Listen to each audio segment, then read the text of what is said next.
Toshkent shahrida Li-9 va BYDning o'zaro to'qnashuvi mashinalar chidamliligini emas, ko'proq Toshkent shahar sudlaridagi odil sudlovni sinovdan o'tkazmoqda.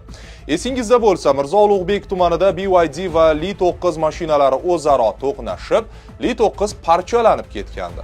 Avariya BYDdagi kamerada yozib olingan. Unda mashina 60-62 km/soat tezlikda harakatlanib ketayotgan bo'lgani, Li-9 esa katta tezlikda kelib, o'z yo'nalishini o'zgartirgan BYDga tegib o'tgani va ag'darilib ketgani aks etgan.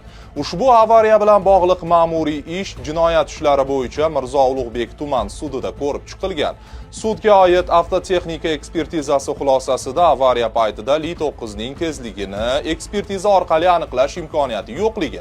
Sudga oid avtotexnika ekspertizasi xulosasida avariya paytida Li-9ning tezligini ekspertiza orqali aniqlash imkoniyati yo'qligi. Agar u 60 km/soat tezlikda harakatlangan taqdirda ham avariyaning oldi olinishiga texnik imkoniyat mavjud emasligi ko'rsatilgan. Shu tariqa sud qaroriga ko'ra avariyada BYD haydovchisi aybdor deb topilgan.